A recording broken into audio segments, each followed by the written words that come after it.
Bien, il y a donc un an, la BPI, comme l'a dit Dominique, a lancé un programme d'études visant à essayer d'identifier, enfin d'essayer de décrire la place qu'occupe désormais la musique dans les activités des médiathèques en France, particulièrement soulignant l'effet de contexte produit par les transformations induites par l'émergence des plateformes de diffusion en streaming, etc., et qui bouleversent, enfin, pense-t-on bouleverse, mais peut-être que c'est le contraire, en fait, c'est plutôt les pratiques déjà, et les populations et leurs pratiques qui bouleversent le fonctionnement des pratiques. Donc, qu'est-ce que ce contexte, donc, comment il impacte le fonctionnement des médiathèques? Et alors, notre approche un peu est d'emblée compréhensive, c'est-à-dire qu'il s'agit moins de décrire des choses statistiques, etc., sur ce que font les médiathèques. Je vais en dire deux mots tout à l'heure parce que c'est déjà fait, ça existe déjà. Mais c'est plutôt d'essayer de comprendre comment est-ce que les bibliothécaires interprètent ces évolutions et leur donnent du sens, et puis éventuellement passent à l'action pour transformer quelques aspects de leur fonctionnement pour s'adapter à ces transformations. Donc, cette étude se passe en deux phases. Pour l'instant, c'est la première qui vient de se clore à peu près. C'est celle qui consiste à faire des monographies, c'est-à-dire d'étudier un peu comment fonctionne alors un tout petit nombre de médiathèques, il y en a 6. Et puis, donc cette phase est terminée. Et on va maintenant procéder à une enquête quantitative, une enquête par questionnaire, dont je vous donnerai quelques petits éléments tout à l'heure. Donc l'idée, c'est qu'au départ, on est allé dans 6 établissements, enfin 6 médiathèques ou réseaux de médiathèques, qui ont été choisis en fonction de caractéristiques très particulières. Alors, ce choix a été fait en partenariat avec BPI, ASIM, etc., en tenant compte de deux grands types de facteurs, en quelque sorte, l'environnement socio-économique de la bibliothèque, et puis son offre, alors qu'on va appeler impactée, c'est-à-dire qu'elle a déjà, en quelque sorte, alors il ne s'agit pas simplement de services innovants ou de choses comme ça, simplement, on a déjà compris qu'il s'était passé quelque chose dans notre environnement et on a déjà anticipé sur quelque chose qu'il faut faire. Et donc c'est pour essayer de retraduire un peu ce raisonnement des bibliothécaires qui leur a permis de faire autre chose que ce qu'ils faisaient jusqu'à ce moment-là. Donc, alors en deux mots vite fait, les 6 bibliothèques donc réparties, alors pas tout à fait de façon égale sur le territoire, parce qu'en fait on avait lancé plus d'invitations que ça, et puis finalement il y a eu des refus de participation, enfin des refus d'indisponibilité, hein, voilà, parce que d'abord il y a eu le confinement, enfin il y a eu tout un tas de choses. Mais finalement, on se retrouve avec un échantillon qui est assez intéressant, donc il n'est pas représentatif de rien. Il s'agit simplement de prendre des établissements qui illustrent des situations tout à fait différentes, enfin aussi différentes que possible les unes des autres. Donc, alors on a une grande métropole, on a une ville de banlieue qui est alors assez intéressante parce qu'elle est à la fois dans un processus de gentrification assez avancée, et en même temps, elle conserve encore des aspects de banlieue extrêmement très défavorisés, très en difficulté. Des bibliothèques installées dans des zones qui comportent des éléments de ruralité, dont alors Château-Giron, c'est presque l'essentiel de son tissu urbain. Mais en fait, c'est déjà un réseau de communes qui est en fait déjà aspiré dans l'urbanisation de Rennes. Donc, ça illustre le phénomène de la périurbanisation avec une transformation très rapide de la population qui ressemble un peu à ce qu'on appelle notamment la gentrification. Mais tout le monde sait ce que c'est que la gentrification. C'est le remplacement des classes populaires par des classes au moins moyennes. Donc le fait que Rennes s'agrandisse, s'étale, absorbe des petites communes rurales dans son aire d'attraction et en fait transforme la population de ces lieux-là. Enfin, population rurale devient des cadres sup ou au moins moyens qui, voilà, ça devient résidentiel pour tous ces gens. Donc Dole, Gradignan, alors Grand Dole, une agglomération moyenne, entourée de zones rurales, et à l'intérieur même de l'agglomération, il y a des zones rurales qui ne sont pas toutes très favorisées. Gradignan, au contraire, alors, on a un truc un peu quand même, enfin, voilà, très favorisé, mais ce qui nous permettait de pointer aussi le rôle des bibliothèques, des médiathèques de conservatoire. Et puis, une bibliothèque départementale, celle de l'Eure, qui agit dans un territoire qui est en train de s'effondrer, de shrinking territoire, enfin un territoire en train de s'effondrer, parce que le territoire de l'Eure est compris entre Paris, Rouen, Caen, et donc en fait il y a une perte de substance de ce territoire, dont la principale ville est Vernon, donc voilà, qui ne peut pas opposer, en tout cas de résistance à l'égard de ces grands pôles de l'agglomération autour. Bon, donc des situations très hétérogènes. Et on a rencontré plein de gens dans toutes ces bibliothèques, médiathèques, alors soit à distance, soit en présence, en faisant des visites des lieux. Donc quelques pistes d'analyse. Tout d'abord, l'évolution induite par les plateformes et les comportements alors en particulier des jeunes pour l'écoute de la musique, en fait s'inscrit dans des modifications dont la plupart des gens qu'on a rencontrés sont parfaitement conscients et analysent en termes, alors bon, très local, c'est très global comme phénomène, mais ça a déjà des impacts très locaux. Donc, du point de vue, alors c'est la même chose, mais perçu à partir du point de vue subjectif d'un bibliothécaire quelque part, les transformations de l'économie des plateformes, etc., ça se perçoit en termes de déclin industriel, de transformation du secteur industriel en termes de secteur tertiaire, et puis l'émergence de l'économie numérique partout, de toutes les façons.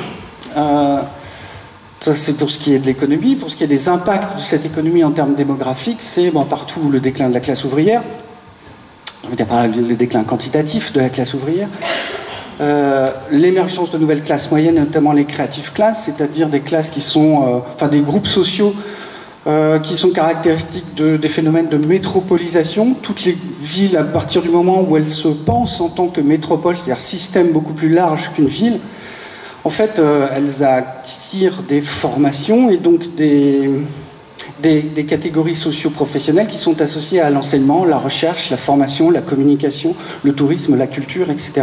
C'est ça une métropole. Donc des gens qui ont des caractéristiques sociales, sociodémographiques différentes et puis des attentes différentes, notamment à l'égard de la culture. Donc des modes de vie assez différents, et puis tous les phénomènes de réorganisation territoriaux. Et en fait, par hasard, mais à Lyon près, toutes les bibliothèques qu'on a choisies venaient de subir ou de vivre, en tout cas, très récemment, une transformation de leur territoire. Montreuil, par exemple, étant assimilé désormais dans un Grand Paris, Grand Est, enfin un secteur du Grand Paris. Château-Giron a fusionné il y a déjà quand même une dizaine d'années, mais en même temps se trouve inséré désormais dans différents étages administratifs de l'aire urbaine de Rennes, et ainsi de suite. Enfin, il y a toujours un changement de territoire, et du coup, changement de mission, enfin voilà, plein de choses qui se transforment du coup aussi. Alors les locaux aussi, les locaux, alors souvent il y a de l'argent qui arrive, transforme les locaux, et du coup on en profite pour un certain nombre de transformations très sensibles. Alors chaque territoire, chaque bibliothèque ici est impactée de façon différente. Château-Giron est très marqué par une transformation économique hyper rapide. Alors il n'y a plus du tout d'industrie à Château-Giron, mais ça devient un peu de logistique pour l'agglomération de Rennes. Donc voilà. Donc du coup, de transformation économique, on attire par contre toute la population qui travaille à Rennes et qui vient vivre à Château-Giron, enfin dans l'une des communes du pays de Château-Giron, et qui fait donc la navette tous les jours entre Château-Giron et Rennes. Donc ce sont des gens, alors oui, on avait des zones qui ont un aspect rural, mais qui ne le sont plus du tout.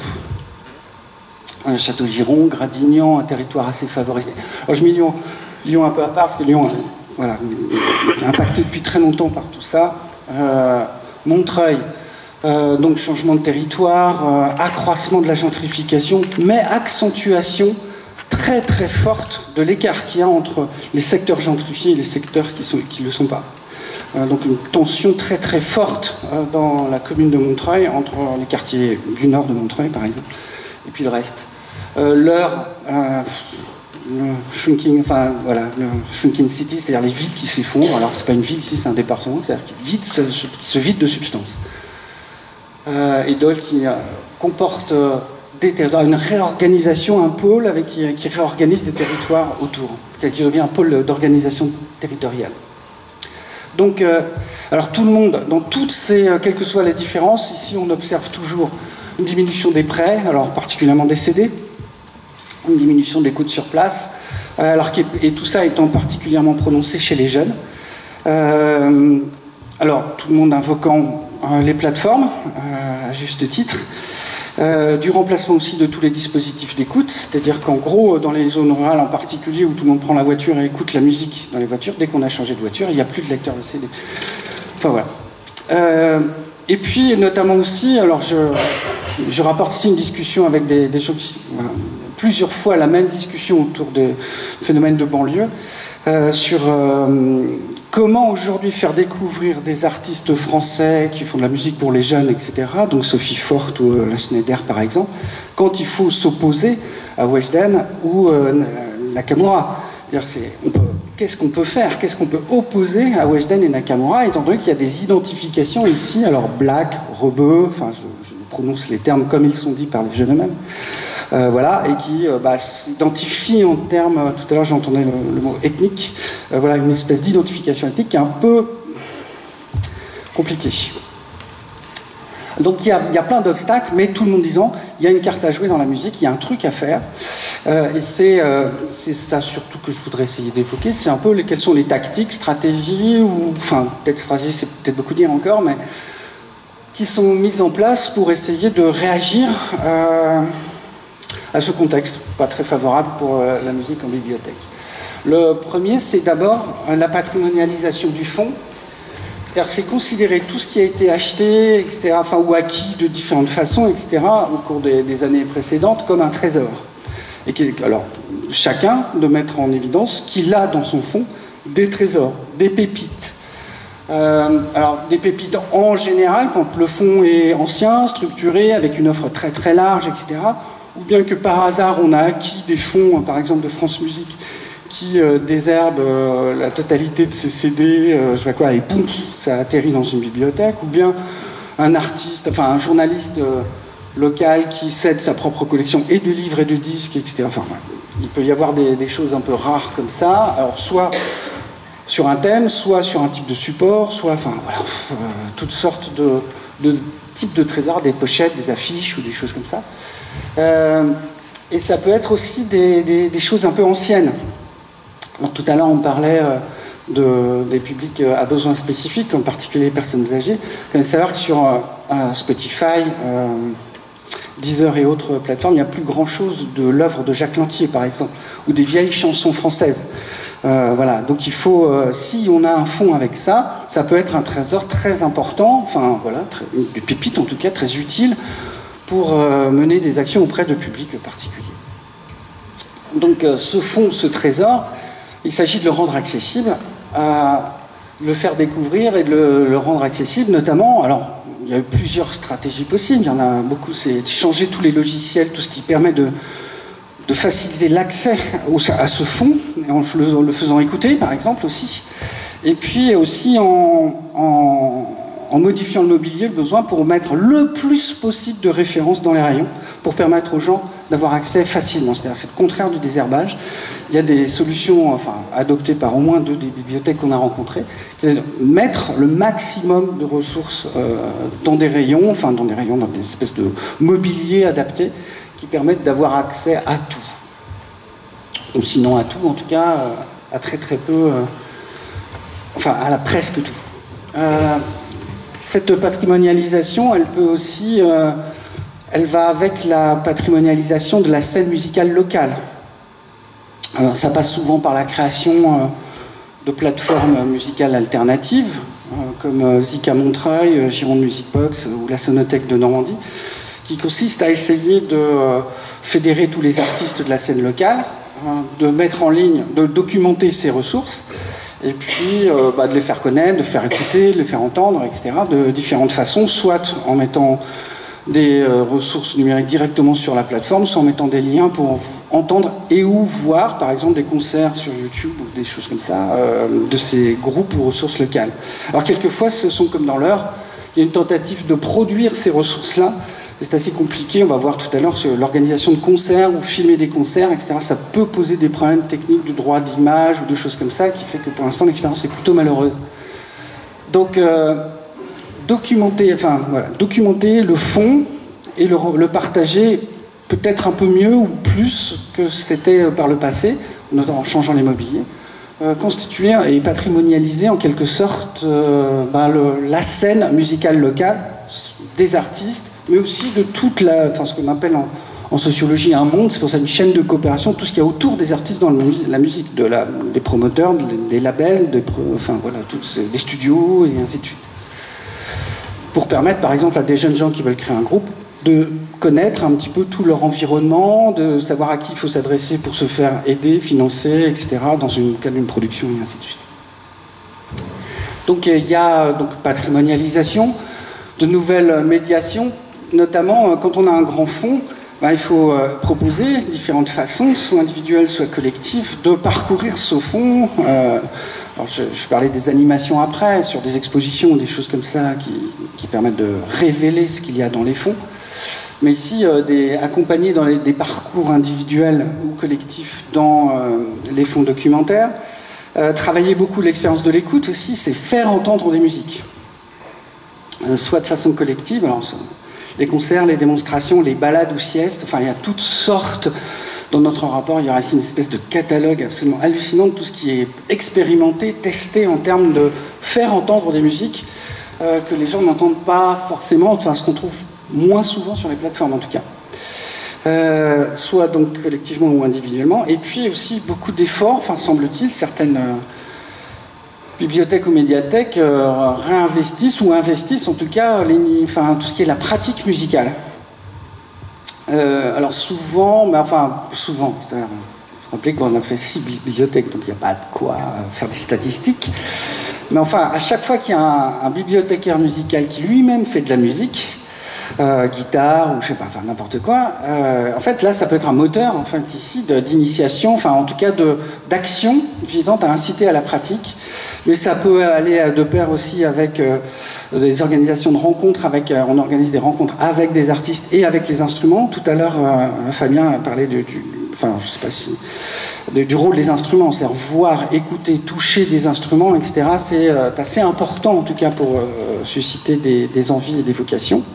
Et puis aussi tout ce qui est logistique en termes de prêt d'instruments, de matériel, de studio, de petits studios, comme on a vu à Montreuil par exemple, un petit studio qui permet, alors pas des enregistrements, mais sont documentés tous les sites où on peut louer, prêter, ou emprunter des studios d'enregistrement de répétition. Ici c'est essayer, il y a des actions visant à essayer de promouvoir la formation de groupes à partir de quelques découverte de la guitare, des guitares électriques, et puis un petit studio pour faire comme si on était des pros. Voilà. Patrimonialiser, proposer de nouvelles, pas forcément nouvelles, mais en tout cas redynamiser certaines médiations et des valorisations. Donc autour des expositions, des conférences ou des expositions qui sont multimédia et qui comportent toujours d'une façon ou d'une autre de l'écoute de la musique. Donc quand ça parle de livres, mais qu'il y a de la musique qui peut traiter ce genre littéraire, des films, des affiches, des pochettes, des vinyles, il y a une offre absolument incroyable dans nos bibliothèques sur une musique, un genre, un artiste, un contexte. Voilà. Donc ça, c'est ces expositions multimédia, soit qui sont ouvertes à tout le monde, soit qui font partie du catalogue des actions qu'on mène dans les collèges, les lycées ou d'autres établissements particuliers. Il y a tout ce qui consiste à programmer des concerts ou showcases, alors concerts en général avec des artistes locaux ou pas que locaux, et showcase c'est plutôt limiter les concerts à faire écouter la proposition d'un artiste quand elle va être diffusée, qu'il y a un CD qui va sortir ou quelque chose de cet ordre-là. Donc ça, c'est quand même assez nouveau pour plusieurs des bibliothèques dans lesquelles on est allé. Essayer aussi de prescrire des playlists, faire écouter des choses, etc. en ligne. Chose qui a été très très utilisée pendant les confinements, bien sûr, mais qui pourrait s'inscrire dans la durée à condition qu'on en ait le temps. Et puis commenter aussi, créer des relais communautaires sur les blogs, etc., en animant des discussions, des échanges à propos de la production musicale contemporaine. Donc, voilà les 4 pistes sur lesquelles, enfin voilà, en résumé, qui permettent de faire ressortir quelles sont les 4 pistes autour desquelles réfléchissent les bibliothèques dans lesquelles on a fait notre enquête. Tandis que chacun y va à son rythme et de façon différente, avec des bibliothèques qui sont super bien dotées comme Montreuil. On en est plutôt à se poser la question, est-ce qu'il faut remettre des matériels vinyle, lecture de comment ça s'appelle, un truc pour écouter un vinyle? Platine. Enfin voilà. Mais c'est pas du tout évident, alors c'est vraiment une réflexion en cours, hein, si on peut dire. D'autres, on en est plutôt à créer, comme dans l'heure, à essayer de créer, mettre en place des modes d'incitation des petites bibliothèques à faire venir des concerts, à organiser des concerts dans leurs locaux, etc. Enfin, voilà. Donc on a différents degrés d'avancement dans ces réflexions, sachant que alors, les concerts, c'est ce qui intéresse quand même vraiment pas mal. Dès qu'on a les moyens de le faire, c'est vraiment très intéressant. Mais ça pose plein de problèmes, notamment la forme de l'espace. Est-ce que c'est possible ou pas de faire des concerts? Il y a aussi des contraintes en termes d'accueil des publics.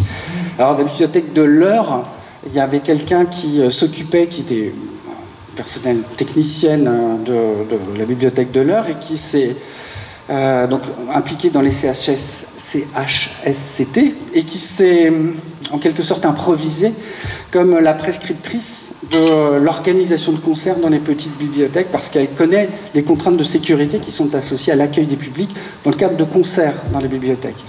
Notamment le volume, le niveau de volume, etc., de sonore, etc., le nombre de mètres carrés par personne, toutes sortes de contraintes de ce type-là. Accueil des publics et des contraintes, les compétences régies, savoir brancher des micros, peut-être que je simplifie un petit peu trop, mais voilà, il y a en tout cas faire du son, faire de l'image, quelquefois, comme l'Eure l'a découvert malheureusement, c'est-à-dire qu'ils ont organisé des concerts, donc ils organisent des concerts qui ont lieu dans les petites bibliothèques du département, et qui créent de l'animation vraiment très appréciée. Dans ces zones où, en fait, il n'y a pas grand-chose, si on n'a pas les moyens de se déplacer dans les grandes villes dont je parlais, Rouen, Le Havre, tout ça. Mais alors, il faut savoir faire ça correctement. Et puis, alors, au niveau de l'image, il y avait des petits groupes locaux qui, comme ça, ont été filmés. Et en fait, on refusait de céder les droits de l'image pour le truc. Donc, voilà, c'était très, très compliqué. La gestion des droits, oui, voilà, il faut aussi... il y a toute une logistique dans la gestion des droits qui n'est pas toujours très simple. Donc on a 3 pistes entre ce qui est au fond, disponible au fond des bibliothèques, dans les fonds des bibliothèques, et ce qu'on va mettre en avant dans l'animation, la communication autour, etc. Et il y a plusieurs pistes ou stratégies à adopter autour de ça. Et toutes ces stratégies provoquent des tensions dans les bibliothèques. Tensions entre... la multispécialité en quelque sorte de la médiathèque avec des spécialistes, voilà, et qui du coup, il y a quelquefois une telle avancée dans la spécialisation dans le bibliothécaire musical, par exemple, qu'il y a des dialogues un peu compliqués avec, par exemple, dans un réseau, une petite bibliothèque de quartier qui, elle, serait polyvalente, et qu'il y a des axes, il y a une rupture, une coupure, voire un conflit entre, d'une part, la petite bibliothèque de quartier qui reste polyvalente, etc., et puis la bibliothèque centrale qui devient un lieu de culture, en fait, un lieu de programmation culturelle locale. Donc, est-ce qu'il faut être spécialiste, spécialisé, etc., jusqu'où voilà, et quel impact ça a sur le fonctionnement de la bibliothèque et de l'accueil des petits, des enfants, ou des choses comme ça, voilà. Comment est-ce qu'on articule les thématiques locales et globales Weshden et puis la scène locale, etc. C'est pas toujours très simple. Comment est-ce qu'on peut associer la prise en compte des phénomènes globaux type culture hip-hop ou urban culture, etc. avec des choses locales? C'est pas toujours très simple. Sachant qu'il y a beaucoup de goûts aussi qui se prononcent, qui se manifestent à l'endroit de la musique française ou la chanson française ou des choses comme ça. Comment aussi, il y a tout un tas de collègues, de bibliothécaires qui disaient on est un métier de routine, de classement, d'organisation, de mise en ordre, etc. Et il y a de plus en plus de sollicitations pour faire quelque chose qui va plus de l'événement, de l'organisation du désordre, comme on déplace les rayons, enfin voilà. Et donc, des fois, il y a des difficultés. Enfin, un certain nombre de bibliothécaires disent que c'est compliqué pour eux. Est-ce qu'il faut prescrire des choses aux gens, leur dire voilà ce que vous, enfin pas vous devriez écouter, mais enfin essayer de les forcer à écouter autre chose, puisque vous savez que l'inconvénient majeur de toutes les plateformes, c'est que les gens s'enferment dans des milieux qui sont clos, les réseaux sociaux, etc. Donc comment est-ce qu'on fait pour faire sauter ces murs-là, pour les ouvrir à autre chose, ou bien les accompagner dans ce qu'ils ont envie d'écouter. Et puis donc vers l'accompagnement personnel ou collectif, et puis finalement il y a des collègues de certains endroits, Château-Giron, etc., mais est-ce qu'on n'est pas en train de devenir une espèce de lieu de culture polyvalent qui tient lieu de scène, qui tient un lieu de bibliothèque, qui tient de tout en fait. Donc ouais, c'est pas simple. Donc ce sont que des questionnements, des tensions très variables d'une bibliothèque à l'autre, mais comme je n'ai pas tout à fait le temps de développer, je signale ça comme piste possible. Les lignes de force, c'est ce qui est donc les éléments de contrainte, c'est comment est-ce qu'on va construire ces ressources, parfois patrimonialiser la scène locale. Ça suppose qu'il y en a une déjà. Donc il y a des inégalités territoriales incroyables entre d'une part l'Eure par exemple et puis Château-Giron. Château-Giron, on est dans l'orbe de Rennes, une grosse scène musicale à Rennes, avec des gens qui justement parce qu'ils font partie de la scène musicale de Rennes, mais ils veulent du mètre carré moins cher parce qu'ils sont intermittents, ils habitent à Château-Giron, donc là il y a une grosse ressource. Pareil à Montreuil, voilà. D'autres endroits où la scène, il faut quand même un petit peu la faire quand même. Donc c'est par exemple le rôle de la région, d'une association régionale en Normandie qui s'appelle la Sonothèque de Normandie, qui essaye de fédérer cette scène. Voilà.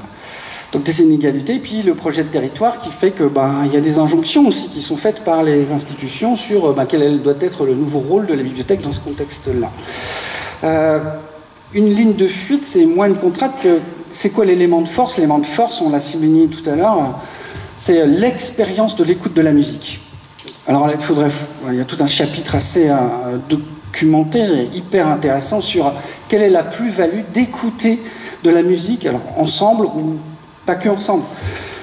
Il y a quelque chose qui touche à ce qu'on tout à l'heure, on entendait la rencontre vivante. La construction de soi, les identifications, alors c'est ça qui est bien aussi, c'est on se construit avec des musiques, et la musique, c'est quand même ce qui fait le mieux lien entre des groupes sociaux différents, des générations, etc. C'est souvent ce qui est mis en évidence, par exemple dans Montreuil, c'est l'expérience de l'écoute partagée des musiques des différentes ethnies ou cultures qui sont implantées dans Montreuil, ça marche très très bien. Ça marche très très très bien. Et puis, entre les générations aussi. Donc il y a une plus-value de la musique qui est vraiment remarquable, qu'il faudrait pouvoir exploiter. Et c'est une mémoire vivante. Alors, j'entendais tout à l'heure qu'on parlait des publics. Alors j'ai travaillé dans une recherche précédente sur la musique et justement Alzheimer ou des choses comme ça. On peut avoir tout oublié. Et les musiques de son enfance, c'est le truc qui revient. Quand on les fait ressurgir c'est tout à fait étonnant. Plus de langage, même tout à l'heure on disait les hommes qui sont moins nombreux, etc. Alors les hommes, ce qui est surtout dans le milieu ouvrier, leur rapport à la musique n'est pas hyper évident, quoi. Mais dans les situations où ils ont presque tout oublié, quand on met de la musique de leur jeunesse, en fait, ça revient. Donc l'expérience de la musique, c'est un truc, l'écoute de la musique, c'est tout à fait quelque chose d'intéressant, de levier pour construire le lien. Donc chacune des bibliothèques se positionne tout à fait différemment entre ces trois pôles, médiation, valorisation, patrimonialisation, en fonction de leurs ressources et de leurs difficultés propres. Entre Lyon et Montreuil qui ont beaucoup de moyens et qui peuvent un peu tout faire en quelque sorte. Et puis les autres, il faut faire des choix, etc. Donc on va continuer l'enquête très prochainement et je vais finir là-dessus. Donc une enquête auprès des professionnels, c'est-à-dire auprès de vous, et puis une enquête auprès des usagers. L'enquête auprès des professionnels, ça va être juste une toute petite enquête. On va envoyer un petit questionnaire, simplement parce qu'on a déjà une base énorme qui s'appelle l'enquête NeoScribe, auquel les bibliothécaires répondent déjà et qui décrivent les fonds depuis chaque année. Donc on connaît les évolutions. Mais ce qui nous manque, c'est peut-être quelques questions un peu spécifiques sur ce que je viens de dire, c'est-à-dire comment vous percevez les évolutions, qu'est-ce que vous faites de spécifique pour répondre à ces évolutions, et puis dans quel but, voilà. Sachant que l'enquête NoScript va nous donner tous les états et toute l'évolution des situations. Puis après, il y aura une enquête auprès des usagers, si on peut. C'est une enquête par boule de neige, c'est-à-dire par les bibliothèques. On interrogera leurs usagers. Et pour essayer de vérifier 2-3 hypothèses sur leurs pratiques musicales. Alors, on a déjà plein d'enquêtes sur les pratiques musicales des gens. D'enquêtes sur les pratiques culturelles des Français. On a aussi des enquêtes sur les pratiques des gens en bibliothèque, mais on n'a pas les deux. Donc, il faudra essayer de poser des questions qui permettent de relier les pratiques musicales qu'on a pour soi, chez soi, etc. Et puis celles qu'on a à la bibliothèque, et ça, voilà. Donc ce sera une enquête aussi assez rapide, si possible. Et le rôle que ça joue, oui, la musique dans les sociabilités. Voilà. Bon, vous allez recevoir ce questionnaire bientôt. Voilà.